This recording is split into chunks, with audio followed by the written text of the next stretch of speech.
Before the world knew the Titanic as a legend of tragedy and splendor, it began as a dream, a powerful vision of supremacy at sea, born from pride, rivalry, and ambition. In the early 20th century, the transatlantic passenger shipping industry was a battleground of prestige. The Cunard Line had just launched the Lusitania and the Mauretania, two of the fastest, most luxurious ships on the water. The White Star Line, not to be overshadowed, was determined to reclaim its dominance. At the center of this mission was J. Bruce Ismay, chairman of the White Star Line, who imagined a new class of ship, not necessarily the fastest, but unquestionably the most luxurious and immense the world had ever seen. Ismay's vision was shared by the immensely powerful financier J.P. Morgan, whose International Mercantile Marine Company owned White Star. Together, they envisioned ships so grand, so vast in scale and comfort, they would eclipse all others. The Olympic-class liners were born from this idea, and at the heart of that trio was Titanic. Construction of the Titanic began on the 31st of March, 1909, in the Harland and Wolff shipyard in Belfast, Northern Ireland.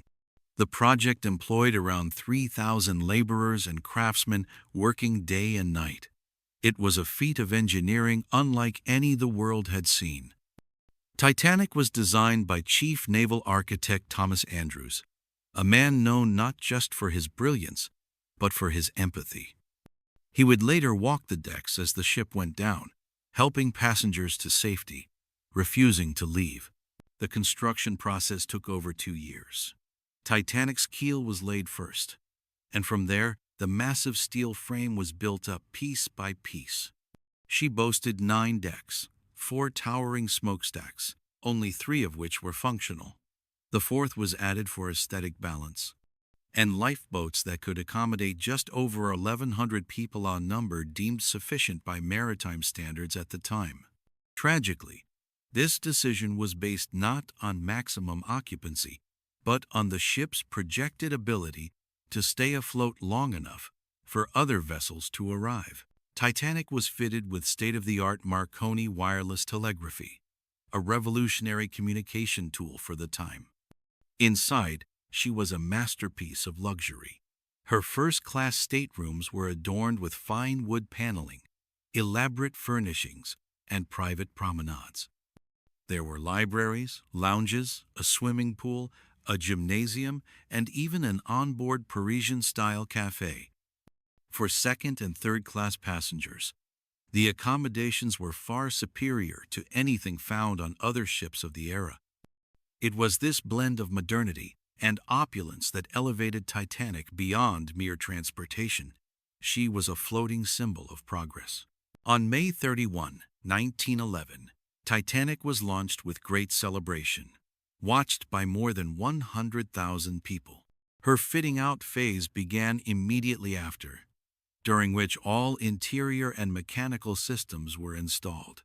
Her sea trials on the 2nd of April, 1912, were a success. She was declared seaworthy and approved for her maiden voyage. On the 10th of April, 1912, Titanic departed from Southampton, England.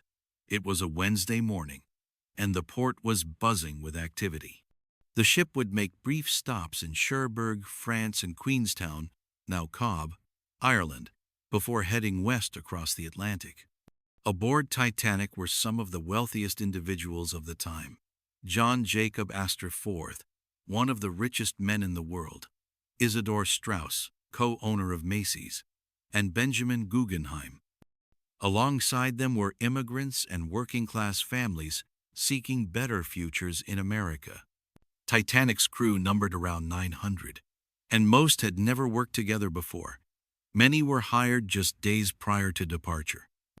The ship was captained by Edward John Smith, the White Star Line's most senior commander, who had announced his retirement after Titanic's maiden voyage.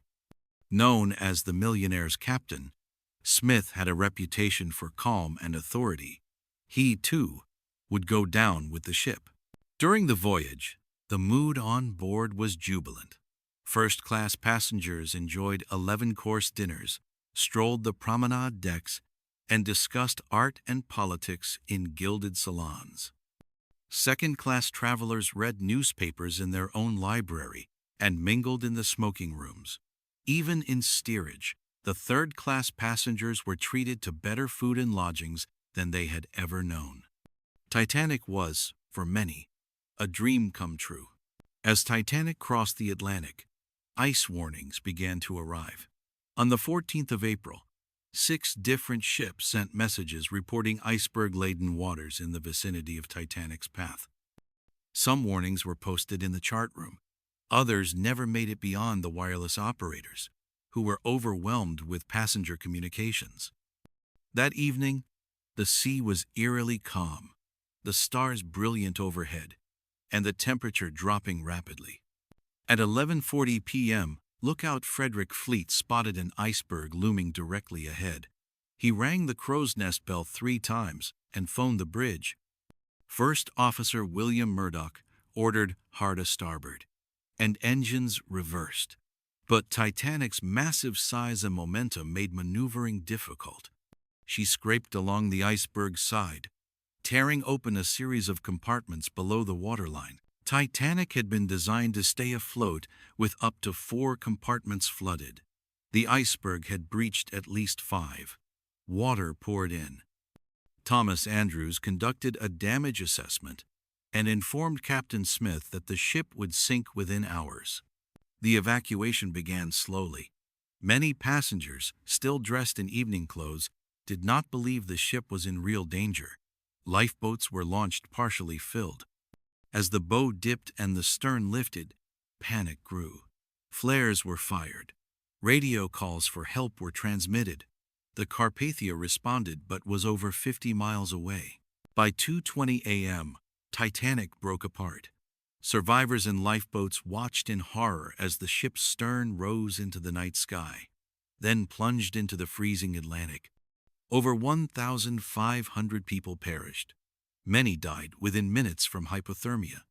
The Carpathia arrived around 4 a.m., rescuing 705 survivors. Captain Arthur Rostron and his crew were hailed as heroes. The world, meanwhile, was left in shock. The Titanic had been hailed as unsinkable. Its loss was seen not only as a maritime disaster but as a cultural reckoning blow to the belief that technology could conquer nature. Inquiries followed. The British Board of Trade and the U.S. Senate each held hearings. Both criticized the lack of lifeboats and inadequate safety measures. Regulations changed. New laws required lifeboats for all, continuous wireless monitoring, and regular safety drills. But Titanic's story did not end there. For decades, the wreck remained lost beneath the ocean. Then, in 1985, oceanographer Dr. Robert Ballard discovered the Titanic's remains using advanced submersibles. Images of the rusted bow, still recognizable beneath 2 miles of water, captivated the world. The legend was reborn. Titanic's story has since inspired countless books, films, and exhibitions. James Cameron's 1997 epic film introduced the tale to millions, blending romance with historical detail. But beyond fiction, Titanic remains a symbol of innovation and failure, wealth and inequality, hope and despair. She rests now on the ocean floor, a monument to those who dreamed her, built her, sailed her, and perished with her. If you found this story moving and informative, don't forget to like, comment, share, and subscribe to the channel for more powerful historical documentaries.